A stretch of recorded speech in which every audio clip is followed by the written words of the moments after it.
May kumikita umano kaya may mga kasong iniimbestigahan sa Ombudsman na may inordinate delays o labis ng naantala ayon po yan kay Ombudsman Jesus Crispin Remulla. Isa yan sa mga tinetrace na umano ng kanyang opisina. At nakatutok si Salima Refran.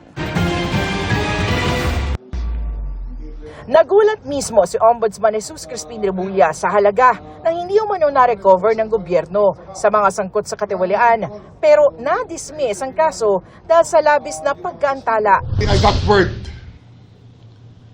that the government lost close to 600 billion pesos in cases because of inordinate delay.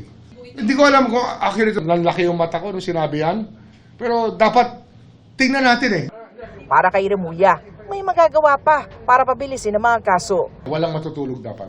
Everything has to move. Yung mga losses ng government due to non-feasance. Kasi hindi natin ginagawa yung duty natin, we don't go all out. Dapat tumigil na yan.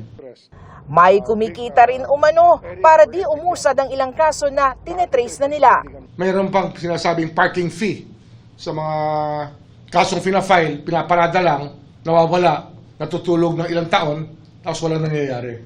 We have to stop this habit. Inordinate delay is an unreasonable, unjustifiable, and excessive lapse of time in the conduct of preliminary investigation or trial that violates the constitutional right to speedy disposition of cases. Justice delayed is justice denied, ika nga. Pero minsan, naaabuso rin ang pagmamadali sa paglilitis ayon sa isang eksperto. Minsan, nagiging excuse ito upang i-dismiss ang mga kaso laban sa mga makapangyarihan kapag yung gobyerno ay hindi ganun kaporsigido sa pagpuprosecute sa kanila. Kaya balak ni Remulla na sinsinin na ang pangangalap ng ebidensya at case building sa pagpoproseso pa lang ng reklamo bago pa ang mismong paglilitis. Plano niya rin paikliin ang evaluation ng mga reklamo sa 3 araw na lang at ang preliminary investigation sa 60 days o 2 buwan na lang.